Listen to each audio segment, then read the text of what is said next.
One time a guy followed me home from the train. I was shit-faced drunk. And it's the only time I've ever been mugged in New York. This dude attacked me in my driveway. I was walking up to the door of my apartment.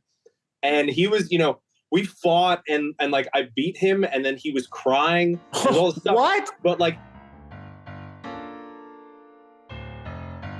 working overtime, serve beer at a Bushwick dive, just trying to stay alive, but it's so damn hard.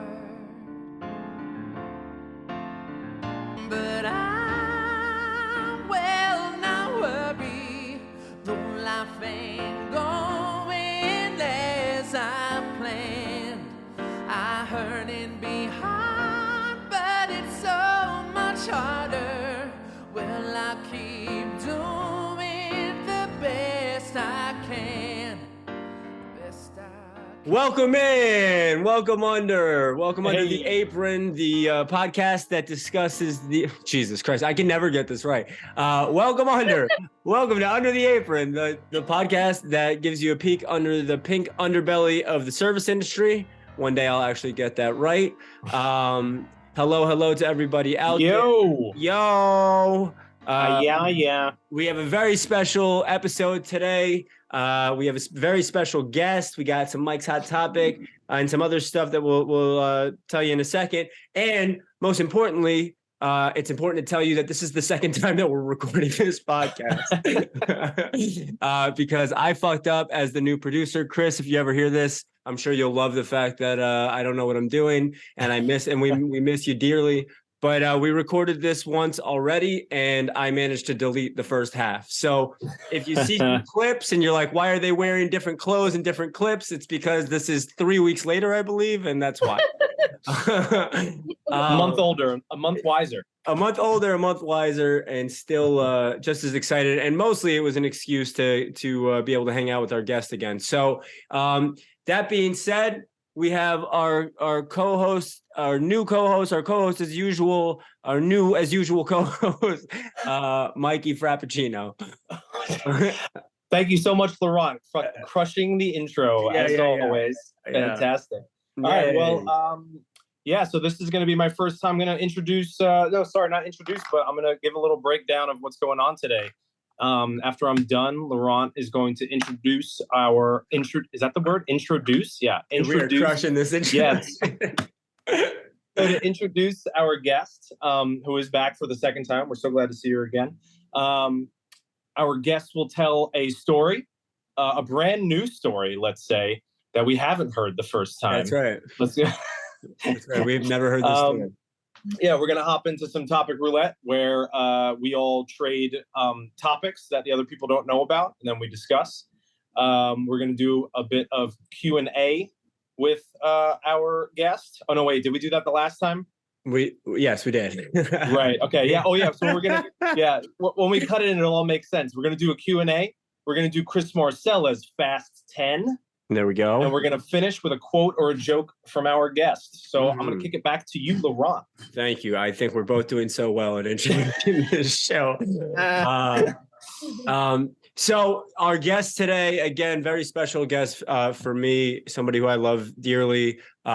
We met in Washington, D.C. like 15 years ago, I believe, something like that. We dated for a little while, but we've been friends ever since. I mentioned this the last time, so it feels a little disingenuous, but it also feels important to say that when I was there in DC, I was just starting my service industry career, and Dylan was doing her service. She was working in the service industry as well, and I was supposedly trying to write, but I hadn't really gotten any self-discipline yet. And so, that I had only gotten so far as to know that I wanted to write. And while I was dating Dylan, she was so about her craft as an actress and so dedicated to the work, and it was really inspiring. And that's something that I always remember and I'm left with in the time that we spent together, romantically and otherwise. And she is now in LA pursuing acting and producing and directing, and she's doing such a great job and so talented, and we're so lucky to have her. So welcome to the show, Dylan Silva. Dylan. Oh boy, I'm as moved by your words as I was a month ago. There we go. So I realized a month ago when we did this, or 3 weeks ago, I had like a really good audio setup, and I completely fucking forgot about all that. So the quality of my audio will be very different between. Yay. No, you sound all right. You sound all right. Okay, good. That's amazing. Also, should be said, this is the first time that for sure anybody watching the show and also myself have ever seen Mike without a hat on. And it's glorious. You look great with the hair down. I love it. I appreciate that, man. I appreciate that. Is that years in the making? Oh yeah, this is a COVID grow. This is my third long. I did a long fresh out of high school, and then I did like the longest, through all my whole 20s. I had hair like down to here. Well, I don't know if my camera's moving, but like literally down to here. But it's not growing like it used to. Oh no. Yeah, I had a shaved head at the beginning of lockdown, and I was like, "Fuck it, I'm gonna do it again." And it's not coming back the same. It looks great though, man. I appreciate that. Thank you. I'll be honest.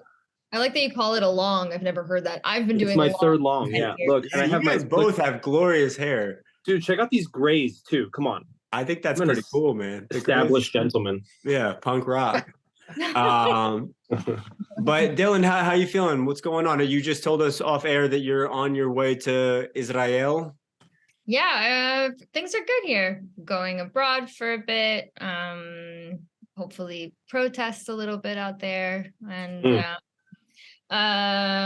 but work is good. I just got a new project funded that we're going to shoot in June, and amazing. I don't know. We're just trying to, get by, guys. That's awesome, though. Congratulations. Thank you very much. But I will say, and I said this 3 weeks ago, that I'm so proud of this podcast. I am an avid listener, and I always knew was really talented, and it makes me so happy to see all the cool stuff that you make and the art shows that you do. And I only wish I was in New York so that I could rally myself and all my troops to go support you. And so, it's a beautiful thing. And I really do appreciate that. And, it's funny because I actually was just chopping up some clips to throw online from one of our other episodes. And it was one of my ex-girlfriends. And one of the topics one of the things that we discussed was, do you keep in touch with your exes?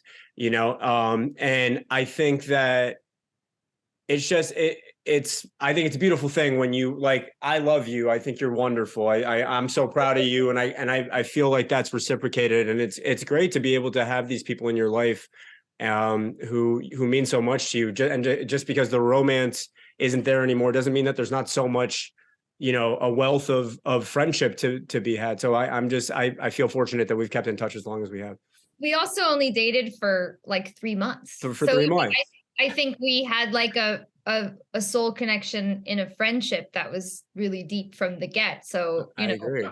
And also, I'm getting married this year, and my partner, Eli, it took me ages to find somebody who not only respected that I'm friends with past people that I, have dated and love, but that also did the same, because we trust each other, Eli and I, but I never understood why you would deny yourself more love in your life. I agree. And share these beautiful experiences with good people. There are some partners that I do not want to engage with because it doesn't serve me, and they're not necessarily great people, but like most of my past, partners are really wonderful, and you're one of them. And Eli's one of his exes is one of our best friends. It's just, why would you not, share the love? And I know Eli's stoked to meet you one day. And yeah, that'd be amazing. Yeah, Mike, your lady.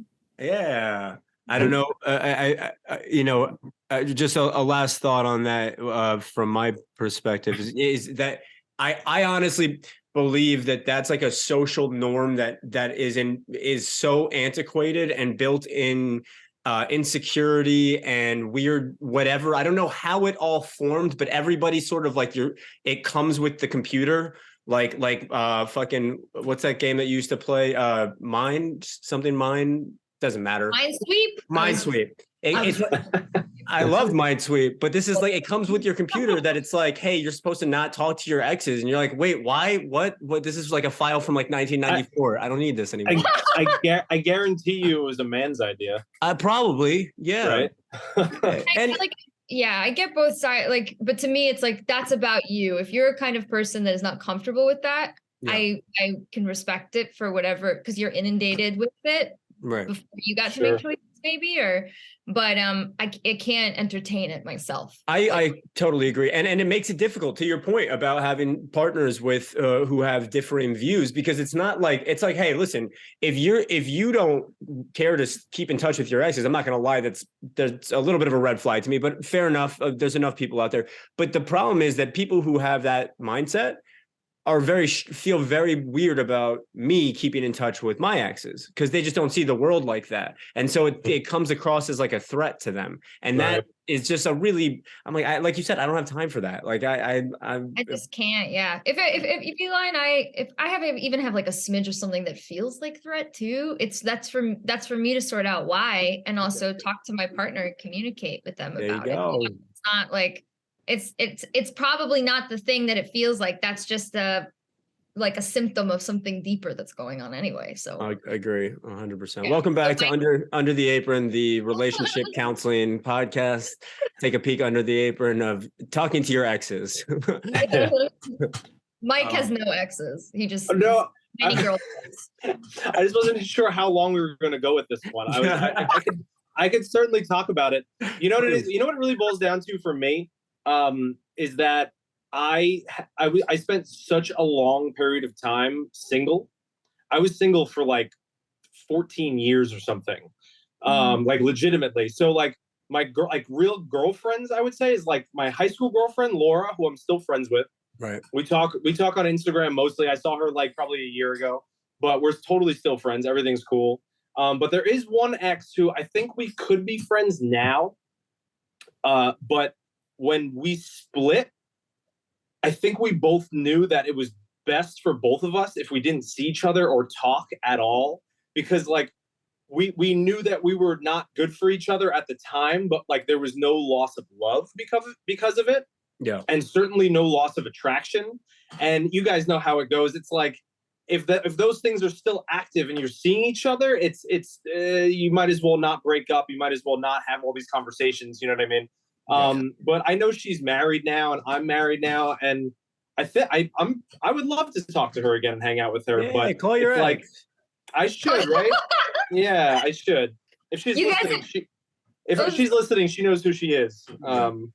Yeah, but you guys have also done episodes which really resonated for me as a listener, when you were like talking about, because I remember in the dating scene, you know, bars you actively don't go to because the bartender you dated, or or if you're in the flirtation stage trying to just like, oh, I accidentally showed up on your shit. Right. Oh, hi. You know, I think all that really resonated with me big time. Like, yeah. And Mike, I hear you, man. I think that there is a natural progression to at post breakup where especially if it was a serious and like a real relationship, that you need time where you're not in each other's lives at all, so that you can move on emotionally and all that stuff. You're always probably going to be a little bit attracted to your ex, but it's still like get far enough away, because I mean, also there's two threats that happen if you don't let that time pass. Either you're going to get your heart broken again, or they're going to get their heart broken again, or you're going to fuck again, and then it's just going to be really confusing. Then it's just sloppy. Yeah. So there's definitely like hey, we dated, we broken up, let's not hang out for a little bit, but hopefully, you know, if it all works out right and you care about each other enough, then you get back into each other's lives, as Dylan has, and we've come back into one another's lives, and we love each other and support each other.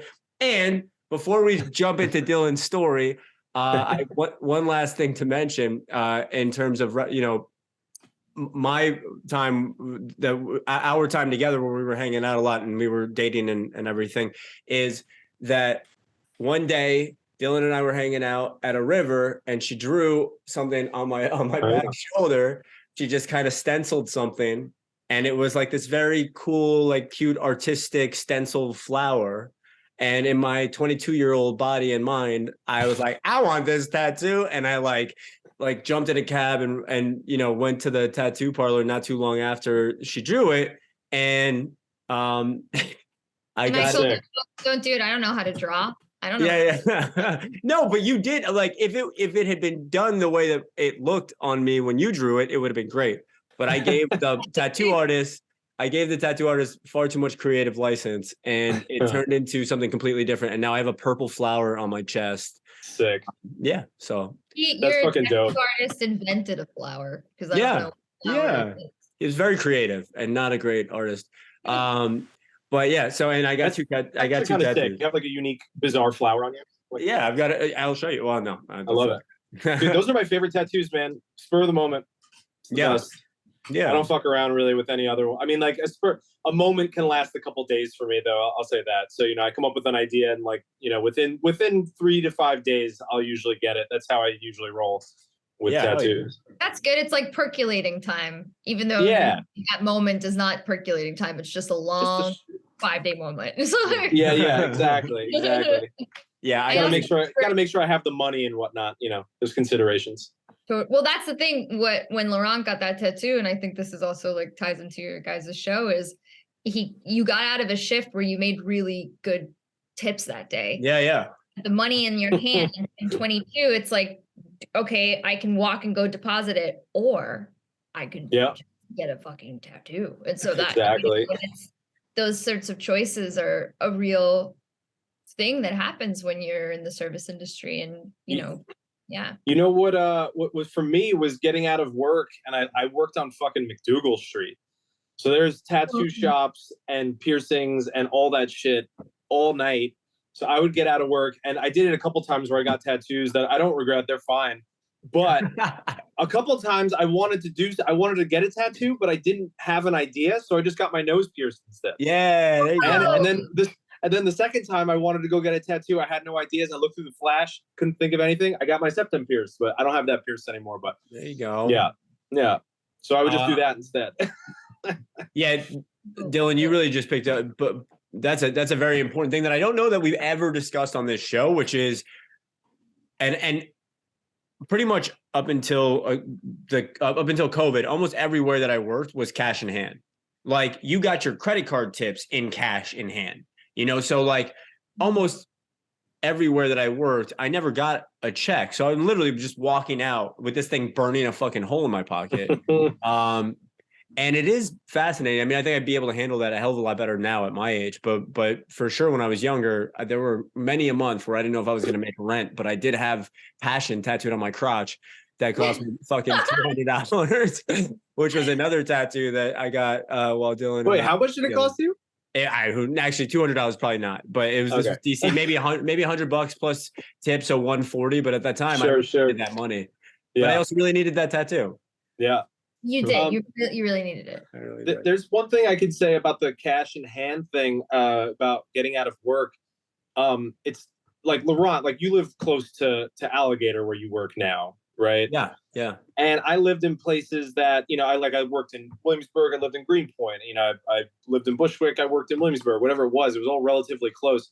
But for years I was working in the East Village at the sake bar, and I would have to take the N train, right, from 8th Street in the East Village to fucking Dyker Heights, Brooklyn. Oh, at 5 o'clock in the morning. Jesus, you know what I mean?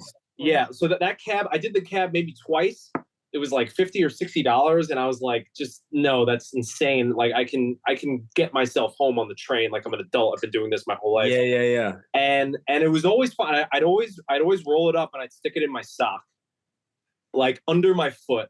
You know what I mean? Because the N train in the middle of the night, that shit was, dude. I bought a retractable baton that I kept on me. Like, the N train was shady as fuck at night. Literally, one time a guy followed me home from the train. I was shit-faced drunk. And it's the only time I've ever been mugged in New York.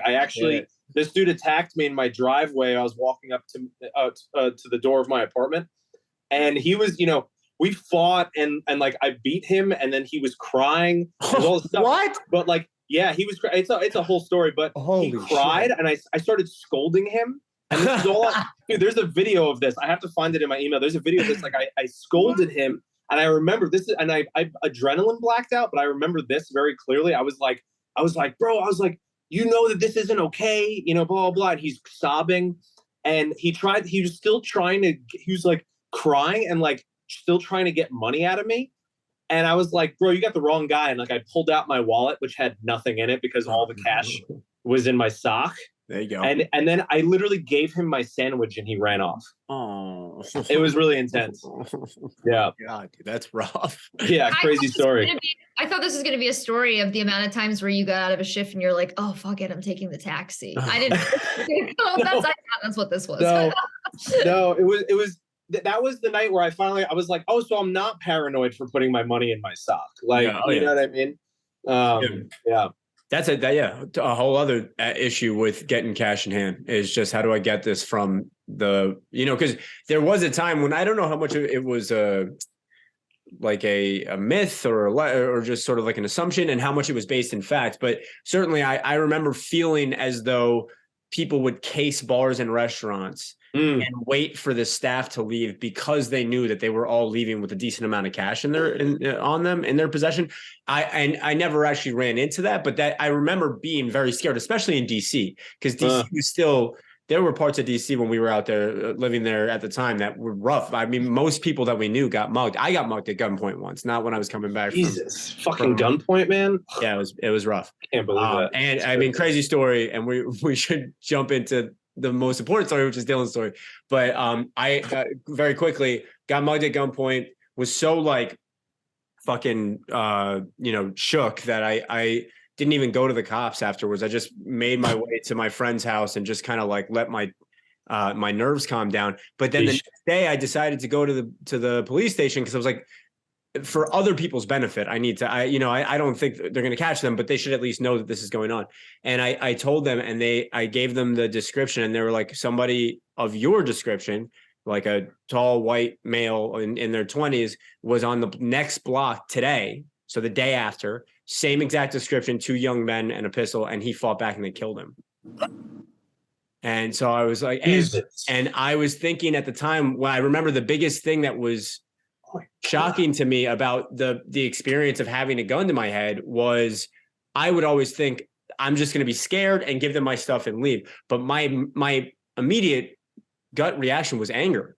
And I remember I had to fight myself in my head to not try to fight back and not do anything. And then to find out somebody got killed on the next block.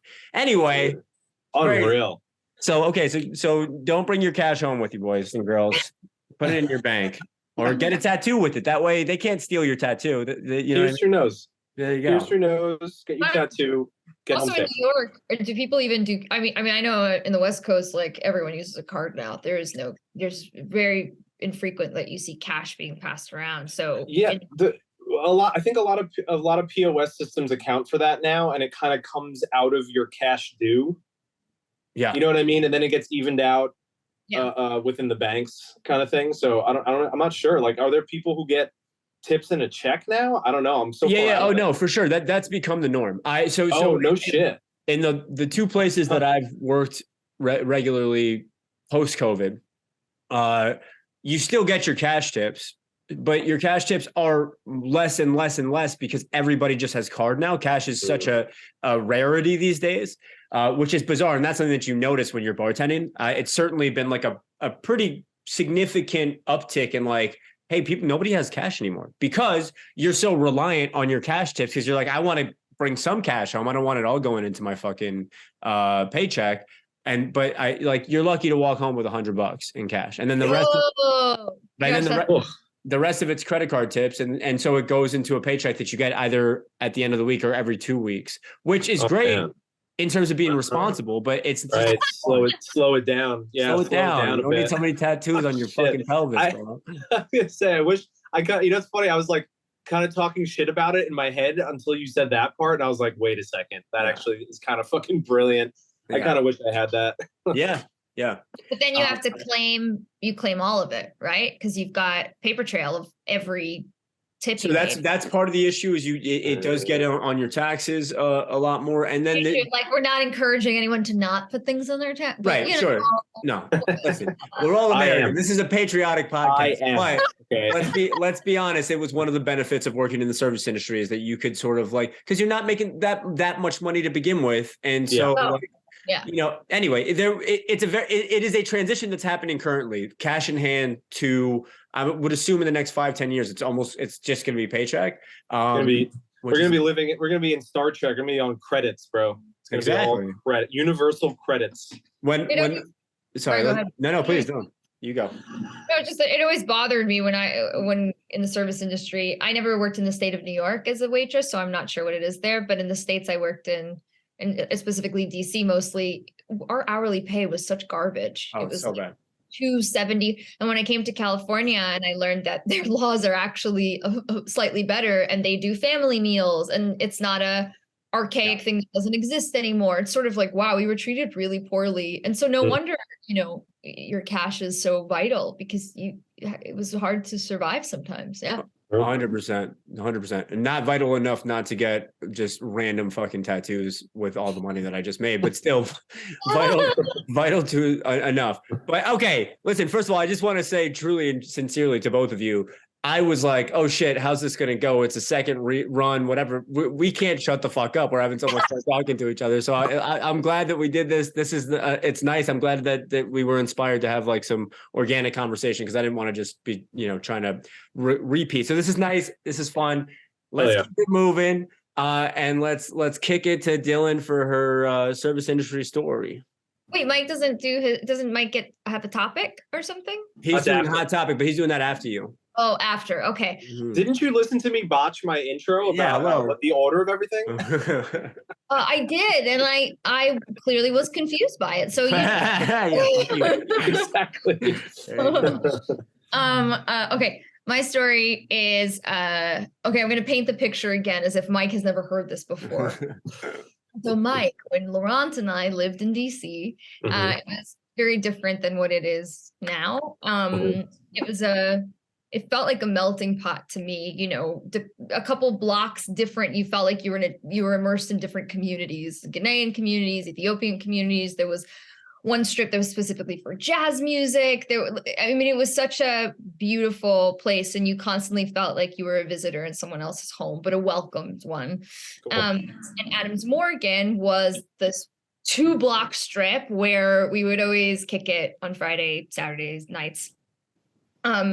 There was and each bar catered to different themes. Like there was one bar, I remember Laurent and I would step in just for 3 or 4 songs when some shitty Eagles track was playing, just to dance with bros. And then across the street from that was Million Ales, which is if you were into metal music and skulls. And that was my favorite spot. They passed around Jello shots for no reason at any point. Yeah. That's sick. It was awesome. And then the only restaurant in the area that was open when all the bars shut at 2 a.m. was a 24-hour diner. And that's where I worked for most of I worked in a bunch of different places, but that was my favorite place that I had waitressed at. And sorry, I interrupted you at this exact same moment last time. 24-hour diner waitress, fucking badass. That's so sick. I love it. Go on.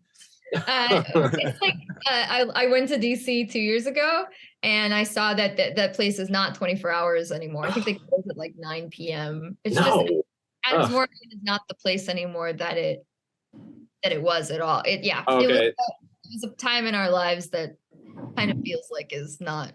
I don't know. I don't want to diss DC, but okay, so where was I? Yeah, so it was the spot. At 2 a.m., you're drunk, you're hungry, you roll up to the diner. And it was so popular that we had bouncers, because they had to mitigate who got to go in. They had a red carpet, and I should have looked that word up. What is the word for when you let someone in and you open the red velvet rope? The velvet red rope. Velvet rope. Yes, we had a red velvet rope. And this is a diner, okay? Velvet rope and a bouncer. And my shifts were always the midnight to 7 a.m. because I'm 18. I'm the youngest. At the time, I was the youngest waitress to have ever worked there. And I was just I just felt so cool. And everyone knew everyone. So I got to go into all the bars that summer. It felt my first summer there felt really magical. But it was also a lot of hard learning experiences, particularly with the clientele that would come in at that time of night. As a young girl I learned a lot. there's one particular day where somebody came into the restaurant alone, and this is probably like 3 a.m. So the huge mad rush has subsided, but there's still a significant amount of people at the restaurant. Right. This dude ordered a bunch of shit. He ate by himself, and it was really busy. And all of a sudden I hear my manager scream, "Where the fuck is that guy?" I didn't even know he was talking to me. Then he pats me and I look and I see that it's the dude that was in my section. And the manager said he dined and dashed. Mm-hmm. And it was the first time I'd ever sort of heard about that. And he was like, and he came right up to me and he said, "If you don't go after him and get him to come back and pay, I'm taking it out of your paycheck." And fuck that. Yeah. And I'm 18 and I don't know any better. So I'm shaking. I'm really upset. I clearly feel like this is my fault, even though it's not. And my superior is telling me to go run after this guy. So I go run after this guy because I'm an 18-year-old dum-dum, you know, and it's 3:00 in the morning. No girl should be run. I mean, Laurent has mentioned, you know, what DC was. It's just not the right thing to do in any city, you know, usually at that time of night. So Adams Morgan had an incline and I saw the guy running up the hill and turning the corner towards, I think it was like a Safeway. There was a supermarket. So I start running after him and I'm calling after him. And then all of a sudden someone grabs me on the shoulder and pulls me back and whips me around. And I get really scared and I turn and I see it's the bouncer. It's the dude who, you know, is at the front of the restaurant and he is livid. And he again, another man is living with me. And he's like, "Dylan, what are you doing?" And I said, you know, I'm crying at this point. I'm like, "I think I run. I use my money and I'm editor." And he was like, no. You don't listen to what anybody says if it puts you in danger. The only person who is looking out for you is you in this life. Straight up. Hell yeah. Yeah. And he, you know, I think he gave me a hug and walked me back and he was like, "Fuck that manager," you know. Straight up. And to be honest, I can't remember if he took the money out or didn't. I just was so grateful for that bouncer that sort of gave me a life lesson, because I think even if people want to do well in this world and do the right thing, you know, I think innately, like, people are doing the best they can with where they're at and what they know. And who knows what this manager was going through? Maybe he was having the worst day of his life. Maybe he was about to lose his job. Maybe, I don't know, but you know, he was terrible to a young person and could have put them in a lot of harm. Yeah. So I have empathy, but I also understand that, like, even the people that I think have my back, I have to consider that at the end of the day, my choices are my own. Yeah. And I have to take responsibility for what I do and what I don't. Yeah. There you go. Yeah. I mean, that's a huge, that's such an impactful lesson that I think everybody has to learn at some point. But the fact that you have a specific moment in time that you remember as the time, when you learned it, and that there's a person there. I think I mentioned this the last time that we recorded, but it reminds me of Waiting, the movie. And there's a guy who does the dishes in the back, and he's just this just the most knowledgeable, wise person in the world. And he just has like these poignant things to say to everybody who comes back and talks to him while he's washing dishes. And that's just like that's an amazing thing for somebody to go out of their way to help you, but also to say, hey, nobody in the world is going to care about you as much as you care about you, or you know, nobody's got your back but you. Like, I mean, it's true, you know. It's a real important lesson to learn. It's a beautiful thing. Also, fuck any restaurant that makes you responsible for a dine and dash. Straight, like, what is that? I don't know if anybody still does that, but that's some garbage policy. Yeah. I mean, like, especially like chase them up the block. Like, I don't know. That just seems like, is there no end to the jurisdiction? You know what I mean? Like, fucking, it's crazy, man. Fuck that manager, whoever that person was. Like you said, maybe he was going through something, but either way, you know, ordering off an 18-year-old girl to go chase some fucking drunk dude in the middle of the night. It's crazy shit. It's madness. But I think, like, the older I get, the more I realize that most people are not good at putting themselves in someone else's shoes, especially in a moment where there's some stakes. We're really stuck with our own stories about something, and we can't be objective. I agree with you. I mean, and not that we're a political podcast, but I think that what you just said, people's inability to truly put themselves in other people's positions and shoes, whatever, is the foundation for racism, for sexism, for homophobia, for any sort of like hatred towards another people. It all just comes from like a lack of empathy, which really at the end of the day comes down to being able to go, I'm not that person, but I can try to understand where that person is coming from. Yeah. Let's throw shitty customers into that list. You know what I mean? Yeah. Yeah, shitty customers, racist, sexist. But no, that's a beautiful story. Also, and this wouldn't have been the case 3 weeks ago when we recorded. I just went back to DC for the first time in a very long time, and my girlfriend had never been, and we went and ate Ethiopian food in Adams Morgan. So she got to see Adams Morgan. Yeah. What Ethiopian did you get? She had never had Ethiopian food before, so it was an amazing experience for her. I don't really remember my friend Matt, shout out Matt Fortier, hi Matt. Also, Dylan, I think maybe something's going on with your sound, but I'm not sure. But it's okay. But Matt brought us to an Ethiopian place and just said like already had the order down, and we got it.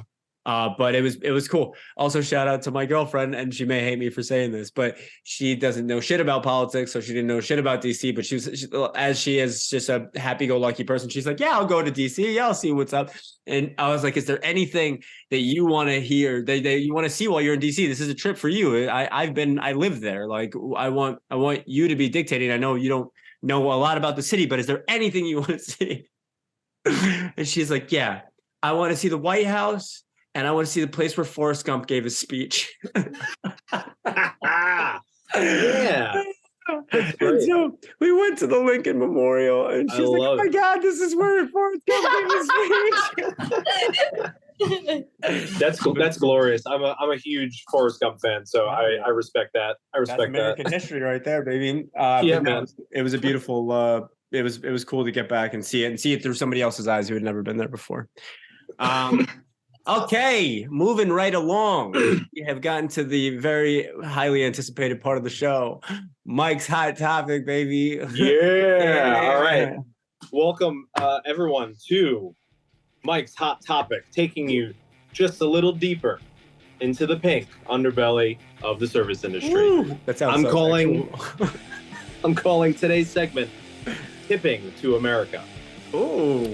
And I'm going to give a quick breakdown. This is going to be a quick one. This is a quick Mike's Hot Topic. Quick breakdown of tipping in America and how it came to be. Love it. So the word tip has its they're not exactly sure when it first came around in England, but it's around 1600, and it meant a small present of money, not necessarily in terms of restaurants, just in general. The first use of it as a verb can be found in a British play in 1707, where it was used as an unnecessary and gratuitous gifting of something somewhat taboo. Oh. I don't really have much context on that, so you can kind of swirl that around and see what you might think of it. In the mid-16th century, in the Tudor period of England, tipping started to come in sort of in the master-servant scenario, where masters would tip their servants for like a high performance. If they did really well at a dinner party or something like that, they would give them a little extra. In the 17th century, also in England, overnight guests were expected to leave a small gift for a small monetary gift for whoever it was that hosted them. And then this eventually moved on to tipping in coffee houses, sort of more in the realm that we know today. In the 1850s and 1860s, Americans took on tipping, and it said that most of the time this was richer Americans or people who just had a little bit of money trying to act like British aristocracy. Oh. So they would, because the Brits were already doing it, they would come over here and kind of do it. So Americans would be like, "Oh, I also drop a shilling, or whatever. Yeah. So because of this, people saw tipping as a way for rich people to show their status over them. So it was seen as a bad thing. Also, there's not like a lot of literature around it, but there's a lot of reports. I read this in a couple different places that a lot of the positions that were held by people who weren't getting paid enough, right, where tipping would be coming into play because this person is not being tipped well enough, were recently freed slaves. So that was another association that a lot of people were like, well, I can't be in a job like that. Or even people who were working in those positions, it wasn't like a positive thing. It was like, I'm not getting fucking paid because I'm a recently freed slave, so I get this tip. A lot of negative connotations around it. So much so that in 1909, tipping was actually outlawed in 6 different states. Oh. But by 1926, all of that had been repealed. So tipping was not outlawed in those places anymore. So then the way that tipping really locked in, and I remember this now, Laurent, that you and Chris talked about this one time on one episode. Yeah. You guys were having a debate as to which one. So it turns out that we're fans. 1919, the beginning of Prohibition, is sort of when the tipping that we know today began, because restaurants, hotels, bars took such a massive hit from not being able to sell alcohol. In turn, everything sales went down, so they couldn't pay their servers enough. Hence, bam, here we are. There you go. Tipping to America. Tipping to America. There it is.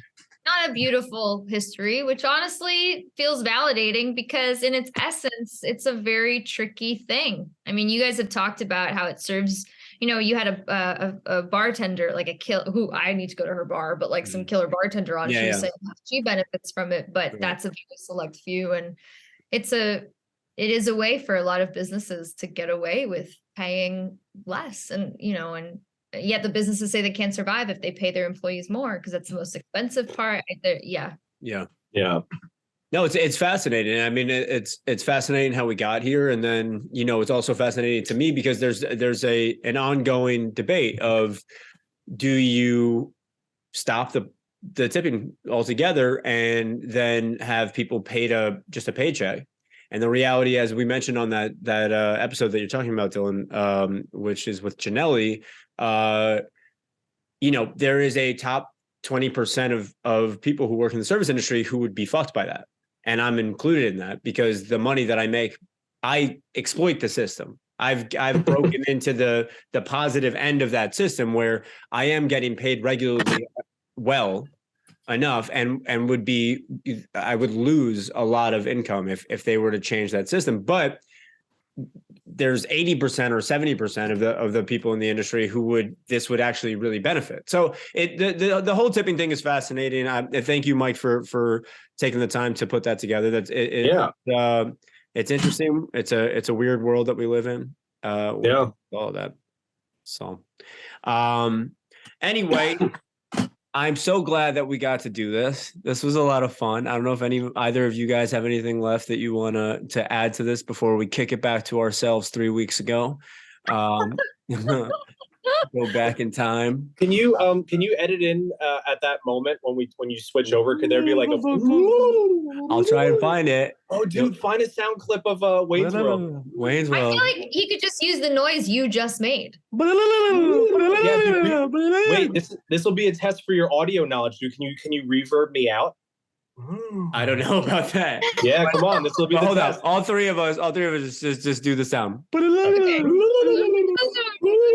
I love how we're doing the hands too. Like that's necessary. It's important. Well, Dylan, I hope that your time in Israel is wonderful. Thanks a lot, guys. Yeah, have so much fun. Damn.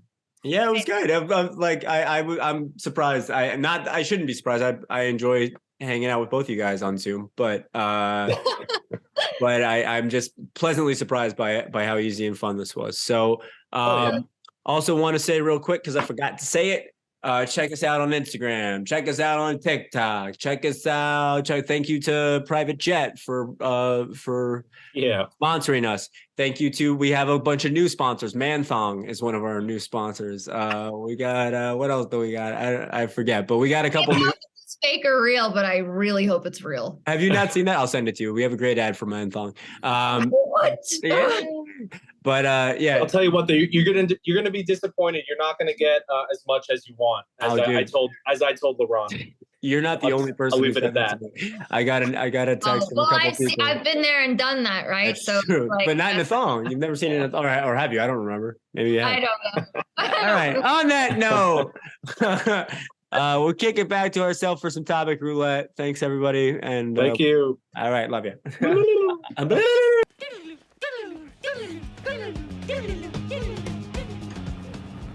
All right, so now we are going to jump into topic roulette. Topic roulette is when we have a topic to discuss. Our guest has a topic to discuss. Neither of us know what that is coming in.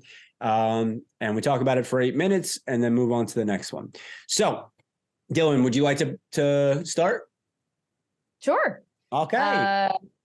I had a couple. I don't know. At the end, I feel like the thing I'm most curious about to know from you guys, and maybe I've listened to almost all the episodes, but if this was something that was already done, tell me and I'll come up with something different. Sure. But I was thinking about lies that you've told customers. I love that. We have not discussed it.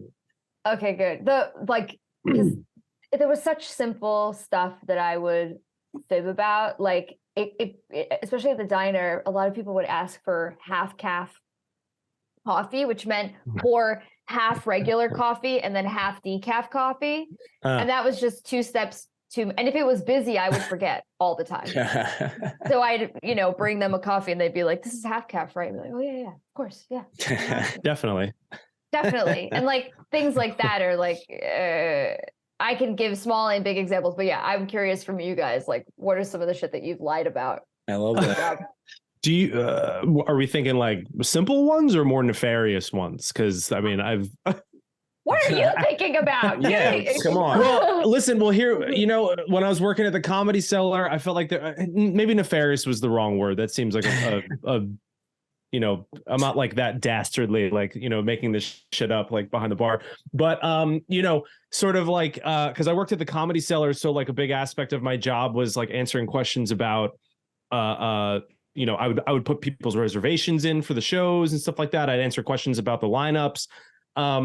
And whenever I had tourists at the bar, they would, they'd always be concerned about the line, because the line's kind of intimidating. The reservation line, it's around the corner and people are never sure which line to get in. It's like all chaos.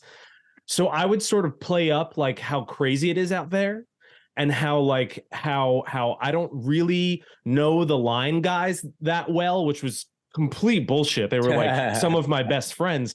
And I'd be like, yeah, I don't know. I could see if I can go out there and like pull, I could see if I can get your seating card for you. That way you don't need to go out to the line. And I'd be like, just give me a second. And like, I go like, kind of like talk to one of the servers, but it would be bullshit. I'd be like, yo, let me just stand over here for a second and just talk to him. and then I go back to them and be like, yeah, I was just seeing if that server could run out for me. He can't really swing it. I'll see if I can swing it and like kind of build it up. And they'd be like, yo, bro, we'll take care of you if you can make this happen. And meanwhile, the whole time I know that if I go out there, it's going to take me 30 seconds. I will have their seating card. And then I'm probably going to make like an extra $20 now because of that. I used to do that all the time, man. Wait, but you were doing it. You were doing it because what? What just to fuck with them, or no, to get to so that they would think that I had to really go through something to go get their seating card, so that they hook me up, because they would say that too, like, yo, bro, is there any way we can get the seating card early? And I'm like, I don't know, man, and like kind of just like walk away quickly and then come back in and check in with them. I'm like, all right, so what are we talking about with the seating card? You guys just is it just you're confused about the line? They're like, yeah. And I'm like, you know what? Let me see if I can work something out. Like, build it up for a while. And they'd always be like, bro, we'll hook you up. We'll hook you up, bro. Like, we'll hook you up. I'm like, cool. Smart. Yeah. I like it. That is a good fucking deep state strategy right there. Yeah, a little nefarious, right? A little nefarious. That is, I've never lied with the intention of like getting people on my side. That's some stuff that like, good for you, buddy. Listen, man, they're coming through. Those people, those are tourists. They're leaving in 2 days. You know, make an extra 20 off of them. They're looking to spend it anyway. Hell yeah. And I was doing them a big favor. To be clear, they were getting a big, they were getting a big thing, but it just wasn't that big of a deal for me. Sounds like you put on a show for them at the end of the day. Yeah. Oh yeah, it's all theater, baby. It's all theater. That's right. Dylan, was that your example? Is just the half calf? I have a bunch of others. Like, I mean, for me, it was always this, because the little things add up. You know, like if it's busy. I remember a lot of the desserts at places that I worked, we were responsible for building, and so if it was busy, like the last thing you wanted to do was make somebody a fucking sundae. Yeah. So if somebody was like, "Hey, can I have a sundae?" And I'd be like, "Oh, what kind of flavor ice creams do you like?" Or whatever they said, I'd be like, "I think we're out of it." Yeah. Just like little things I mean, I'm sure I know that when your section is really busy and you don't want more people, like, you know, you sort of paint the picture a little bit to the hostess. If it's worse than it really is, or you know, or if there were people that you like, or you could like tell when someone walk in if they were going to be good table, like a good table to serve or not. So you would be like, "Hey, how can I like go up to them?" And then they'd be like, "Oh, we'll sit with her. That would be cool." You know, like little, of course, big. Yeah, little lies, big ones. I mean, yeah, but any big lies I said in the service industry is just because I wanted someone to think I was cool. They were like some like bartender I thought was hot, and I wanted them to like me or like something like that. Fair enough. It wasn't. That's fair. Young. I've done I still do a lot of the like. These days, it's if it's busy at the bar and somebody's like, "Can you make a old fashioned or anything like that?" I'm like, I don't have it. Sorry, man. Like, we're out of one of the ingredients. That's a easy go to for sure. Or another one is like, I'm gay or I'm seeing somebody, even if I'm not, just to get out of a like, are you single question. I've never done the gay before. I'll go gay sometimes.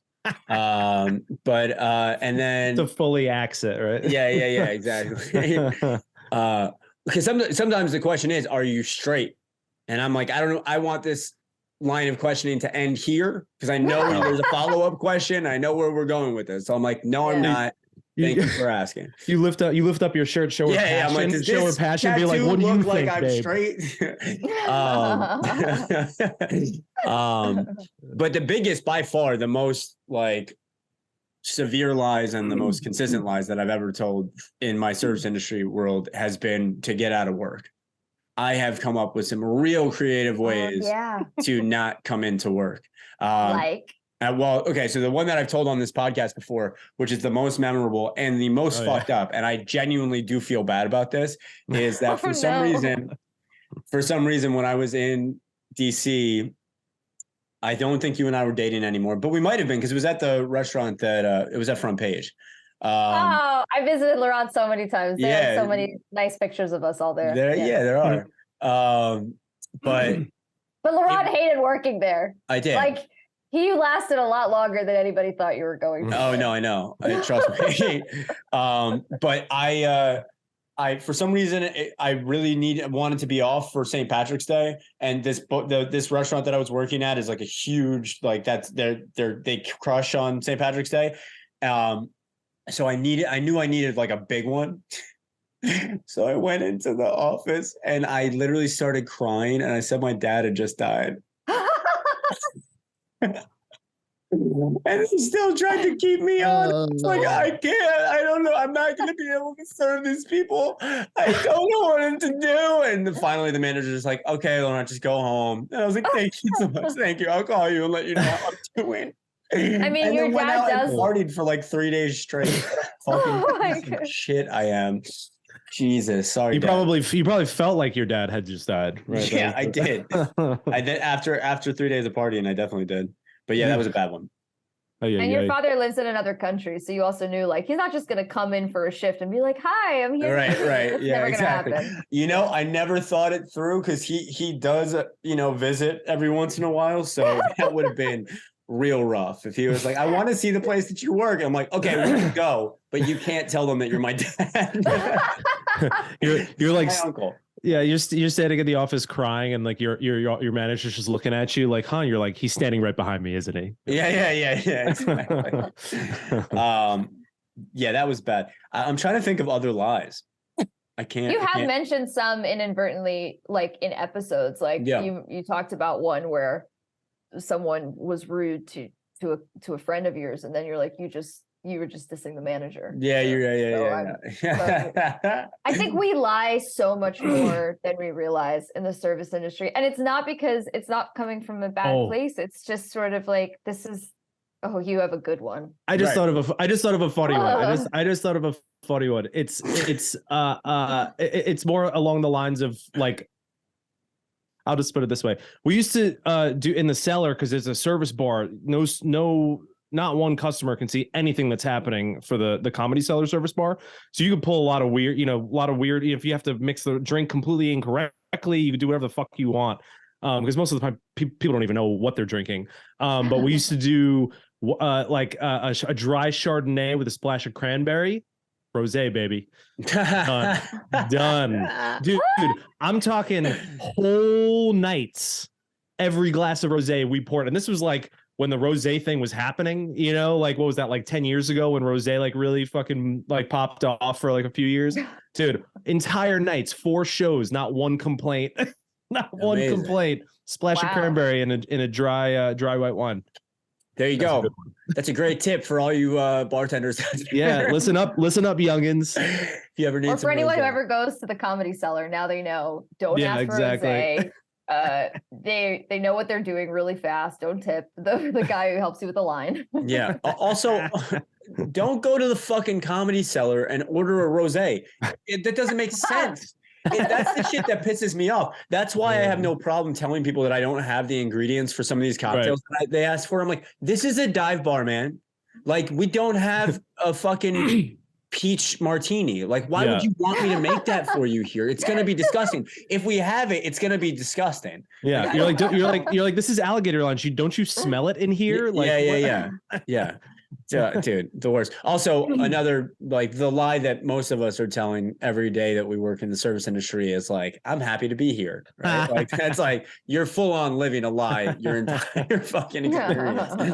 But the biggest lie of the service industry was the past 15 years of my life. That's exactly. And this is kind of shitty to say, but then this is a real one and a weird one, but is regulars who sort of misunderstand the nature of your friendship, and you're not willing to draw that line and say, hey, I love you too, buddy, but we're not really friends, right? There are a couple people, there are regulars who I consider friends or like who I genuinely love, but certainly a lot of them who are just kind of latched on in an unhealthy way. And I allow that to proceed by essentially lying, by not drawing a line in the sand, being like, we're not best friends. You don't have to like all of my social media content. Honestly, I think we should bring this up on another episode. This should be like a fucking, like a long topic, just this alone, specifically the regular who's gone too far. We're gonna have to cut that out. Crazy, dude. Yeah, but you know what I'm saying. I feel like that could be a whole topic on its own. Oh, for sure. I mean, that could be a full episode. And I feel bad because I actually am aware of a couple of regulars who have listened to this podcast and had their feelings hurt by hearing us talk about this in the past. And, again, that speaks to the lie. That's our responsibility to look somebody in the eyes and say, but it's really difficult, man, when you're talking to somebody who's fucking blackout drunk all the time. And it's like, when's my opportunity to clarify the situation? You're not in a position of where you can be completely transparent, because the manager will be like, why are you disrespecting this person that's here at this establishment? I think like the older I get, the more respect I have and the more patience I have for bartenders, service industry people. I mean, not only do I imagine it's more physically exhausting as you get older, but like you're dealing with, I think that the thing that I realized really quickly when I was a waitress is that people don't necessarily see me as a full human. Sure. Yes. It's a very strange thing. Like And that's why, and I find it interesting that people discredit, which you guys have touched on, especially in the beginning of the podcast, like discrediting this profession when it is like, it is a very difficult, laborious. And most of the people I've met, you've talked about your communities, like they are intelligent, smart people who are working really hard, and yet they're sort of treated like something that's not just, oh, this person, maybe if they like me, cool. If they don't, no big deal. You know, they're like, no, this person loves me because they're my server. They're like, no, you're still people trying, meeting people. Yeah. Right. Yeah. Well, and that is a great segue into our second topic, which is, and it's, we definitely touched on it a decent amount at the top of the show, but specifically being an artist in the service industry, right? Dylan is and has been an actress for a very long time. Mike has been a musician while in the service industry for a long time. I have written and put together art shows, and now the podcast, I guess, can sort of be considered something in the art world. But definitely. So I just wanted to talk about the pros and cons and just what it's like to be pursuing an art while working in the service industry. So how do you feel about that? Where are you at with that now? Me? Yeah. Well, I think that the benefit of it, there's a lot of good, right? So first of all, most importantly, logistically, I don't have to take work home with me.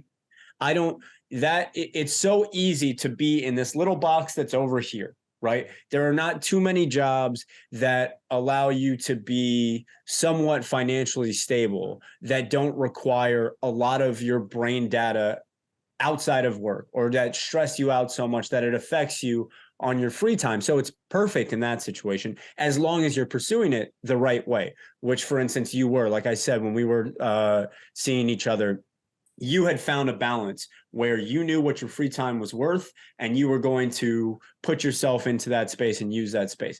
And then there's also the community that you have, and a community that you can share your work with. If you're in the right places like New York City, most of your coworkers are going to be artists as well. So there's a little bit of camaraderie there, which is great. If you have a show that you absolutely have to go to, you can probably get your shift covered. That's great. And then on the opposite end of that spectrum is if it can be a slippery slope, as we've talked about so many times, with the partying and the drinking and the this and the that and other aspects of it too, that allow you to sort of just keep kicking that can down the road and going, I'll do that tomorrow. I'll do that tomorrow. I'll do that tomorrow. Which is not necessarily specific to the service industry, but I think it happens a lot in that world, and it happened to me. So those are sort of like the two sides of the coin for me. Yeah. I mean, there's people in LA, you see it a lot, both sides, because in LA, I mean, when I first got out here, getting a service industry job was nearly impossible. Now it's different, but it was so competitive because it was the only way that freelancer actors, directors, writers could, have a certain amount of money coming in, guaranteed.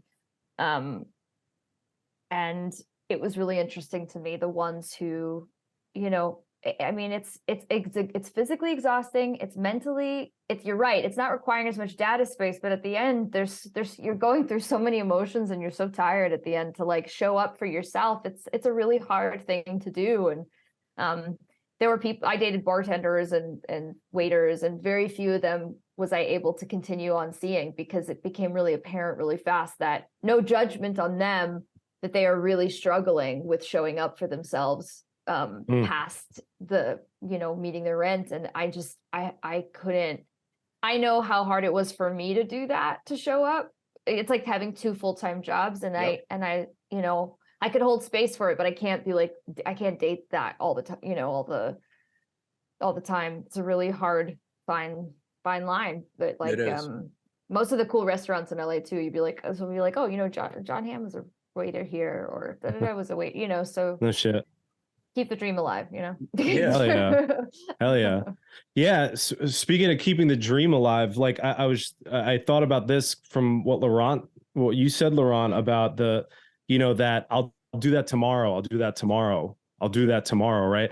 And those conversations are usually happening at 5 o'clock in the morning after the shift. Mm-hmm. Yeah. Everyone's fucking yacked out of their brains. Everyone's been drinking for 4 hours, maybe longer.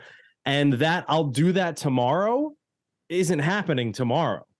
Right. It's gonna happen the next time you're not hungover, and who knows when the fuck that happens. You know what I mean? Yeah. So like, I feel like this is something I've been thinking a lot about lately, just with certain projects I've been working on, that like the idea of like having a dream, whatever that dream might be in terms of making art or things like that, having that dream and having that passion mean nothing unless you're also planning. Right. Like, unless there's a plan for what's happening next and you can stick to it, it means nothing. You know what I mean? The passion and the dream mean nothing if there's no planning. And I feel like, yeah, the cycle of working in the bar, especially, like a 4 o'clock in the morning New York City bar, doesn't lend itself to, oh yeah, you're going to get up early tomorrow and you're going to do that fucking thing that you do. I was lucky enough that I worked full time at the Cellar. I was there 5 days a week.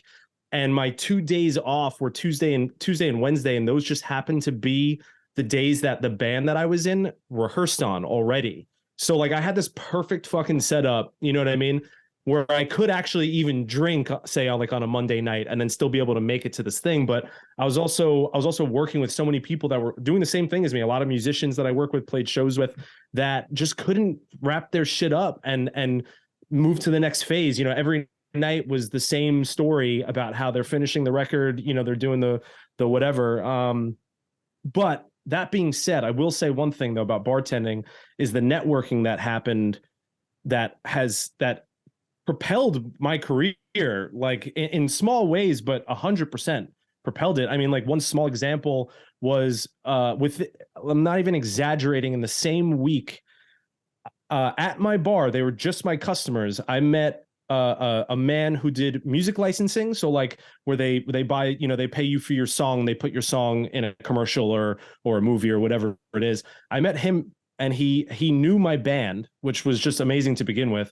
And then later on in the week, we were talking about signing to his company, his licensing company. And I literally met a music lawyer at my bar in the midst of getting all of these emails from this guy where like I needed to get a lawyer. And like, that guy wound up doing the contract for us. So like, as much shit as I could talk about it, like, that happened. That wouldn't have happened if I was sitting at fucking home. You know what I mean? Yeah. So, yeah, the networking side of it is an interesting part too, because you meet tons of people. I've done collaborations with people that I've met working, multiple times. Artistic collaborations, not just like lawyer stuff. Yeah. So no. Laurent, I'm sure that a lot of listeners, whether they're in this profession or a different one, will relate to that topic, because I think no matter what you're doing to earn your living, whether we like it or not, a lot of times it doesn't necessarily align with our passion. So to then show up for yourself and have time for that passion or that artistic pursuit, or to even like engage with your creative self, or, I think like we need to hold space for that. Like, it's really hard at the end of the day. You deserve to have a drink and eat a meal and engage with your community. It's hard to wind down after a shift, after a day of work. Like, you deserve to veg out. It's not that it's like a... Yeah, no, 100%. I'll say two things that came to mind. One, on the positive side, in sort of like an accidental way, at least for me, being somebody who writes and needs to be creative constantly, that particular type of work, or especially for the podcast, right? Like, it's a different type of energy. You're going to see, you're in the shit, right? Like, it's not sitting at a computer at a 9-to-5 job where there's not a whole lot of experience outside of a pretty small box of what's going to happen in your day. If you're working at a fucking dive bar, a million things there's going to be a fight. There's going to be somebody fucking in the bathroom. There's going to be a girl pushing her vibrator at you. There's all that stuff, and that's life experience. That's stuff that can go into the bank for later to be put into what craft you're doing, whether that be painting or acting or writing or whatever. So you are able to sort of, draw from the well, and that's another positive. But I think on the negative side of things too, we've talked about this. There's a stigma about being in the service industry, just like there's a stigma for being an adult pursuing artistic creativity, right? So if you're an aspiring actor and you're older than 25, you're getting fucking people looking at you a little bit out of the side of their eye, because for some reason that's not respected in this country. If you're a writer but you haven't published anything or haven't, like, you know, sold a book or whatever, and you're in your late 20s, early 30s, you're getting looked at a certain type of way. And then you compound that by the same sort of vibe when you're also a bartender or a waiter. And so you're a bartender who's trying to write, or you're a waiter who's trying to be an actor, or trying to be a musician. And that weight can get really heavy on you in the way that you see yourself and the way that you connect to your passion, to the point that you can lose heart in that. And I've seen that so many times, that people have just given up on their dreams because it didn't happen yet. And the world is telling them, this is a fucking joke, man. You got to grow up and go get some job that you don't even care about. And, so I would say to all of you, I haven't made a fucking dime off of anything that I've done, but I wouldn't change it for the world. Like, you fuck them, fuck anybody else. If you care about what you're doing, what you got to do is make sure that you find the time for this. And to both of your points, it's exhausting. It is 2 jobs. If you're treating it the right way, you're working 2 jobs, 2 full-time jobs. And that's a lot. And unfortunately, that's just what comes with the territory of pursuing your passion. But don't let anybody else tell you when you're done. Like, as long as you're having fun and creating good shit, do it and keep fucking doing it, because there needs to be people who are doing that. Can you imagine a world without artists? And like you said, John Hamm, there's so many celebrities who were waiters and bartenders and whatever else into their 30s, sometimes into their 40s before they broke through. So there's certainly a precedent for success stories with that. The people who also give you shit for that, I'm almost like, I bet deep down they just wish they were as badass as the waiter who's still living the dream, who's still going for it. I feel like the more we live authentic lives that are not conventional, the more resistance we'll meet. But I think that's just because we're doing it right. It's always easier to dismiss something like that, since because they don't even know how to acknowledge it. They wouldn't even know what to talk to you about it. You know what I mean? Yeah. So they just drop it and dismiss the whole thing. Yeah, dude, I'll tell you, we can wrap this topic up in a second, but I just had this thought that, like, okay, so like in the past 5 years, I've done 2 things that have really changed, like sort of going with the same sort of element of attitude towards people in the service industry. I've done 2 things that have totally changed the way people react to certain things, and it frankly makes me fucking sick. The fact that I'm married now, and the fact that I don't tender anymore, like now, like I've just, now that I've had like 5 years of telling people I'm married and that I have this new job, and I see the difference in the reactions from people, and I just want to be like, go fuck yourself, man. Like, really now. Okay, like, so Dylan, I paint movie sets, right? And like, as far as I'm concerned, it's not a glamorous job, but people find it, they think they in their head, they're like, oh, you work in the pictures. I come home every day, I'm covered in fucking shellac. It's like, whatever, it's a fucking blue collar job. You know what I mean? People are like, oh wow, that's so interesting, and like want to ask me questions about it. I remember just like thinking, like, I remember how you used to dismiss me like 100% as a person. You know what I mean? When I was a bartender. And now getting that kind of reaction, yeah, it makes me sick. Like you said, Laurent, they can all go fuck themselves. It makes me sick. So that's Mike's hot topic. Stand up for your rights, baby. But oh shit.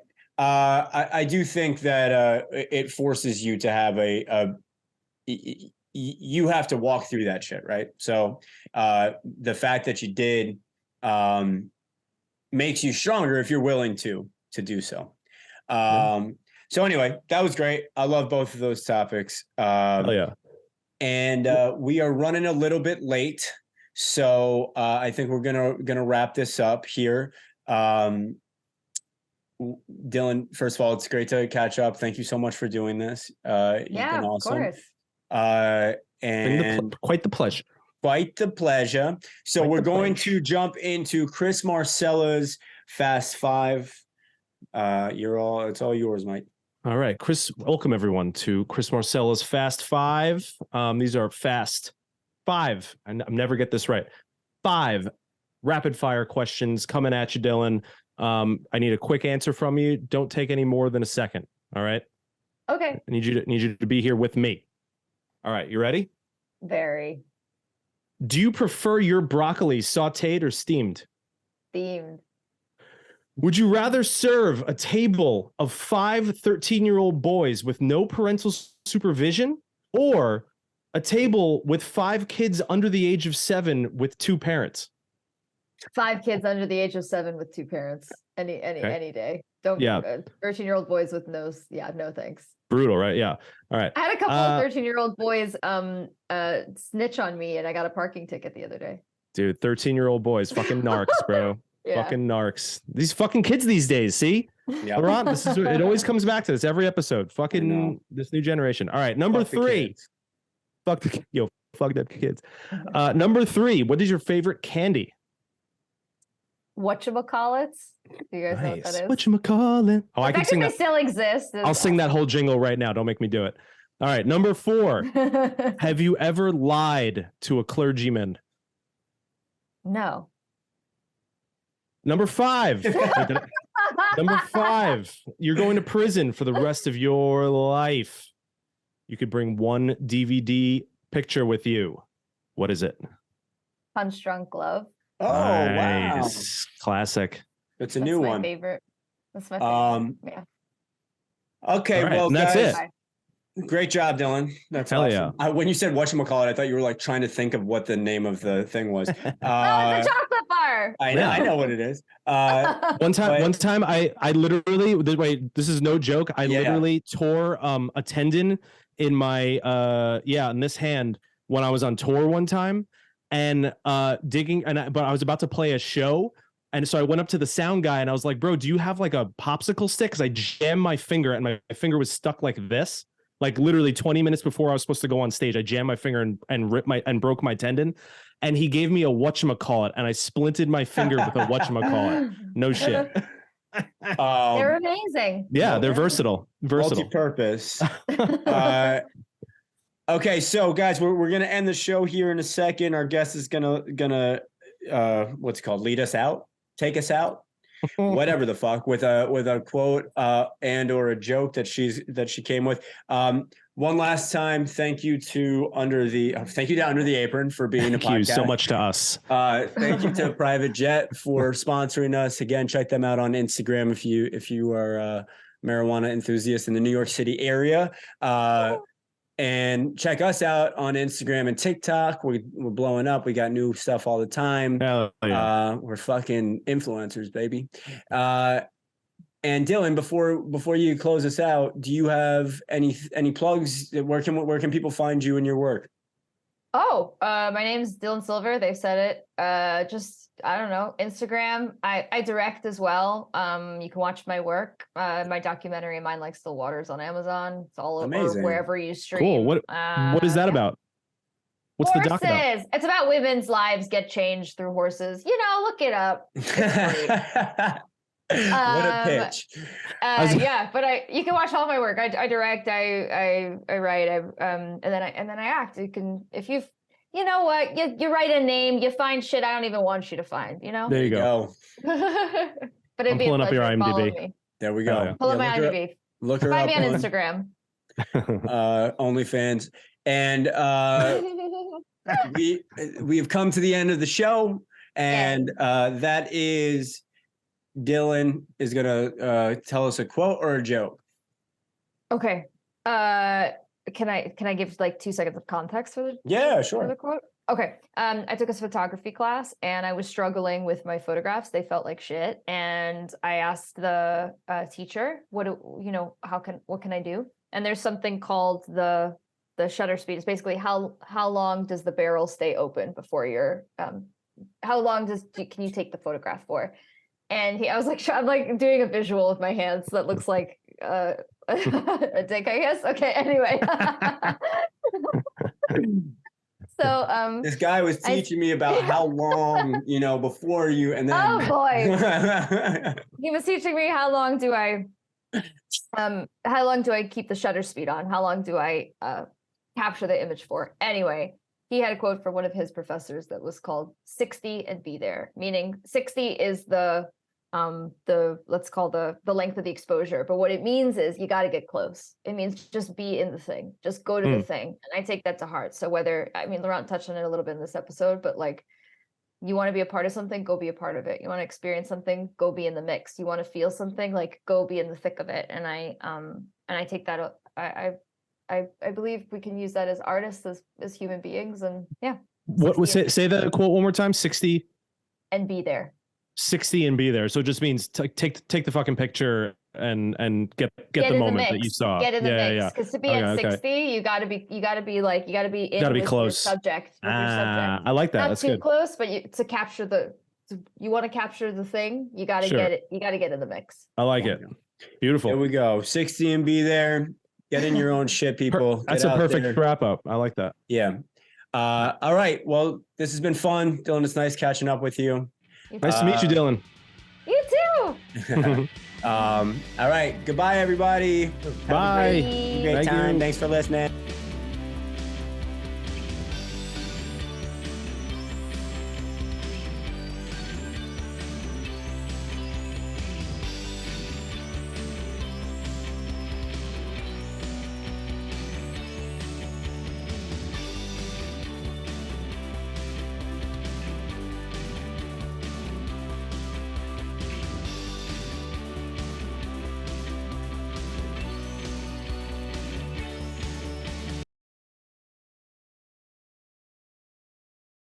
Thank you.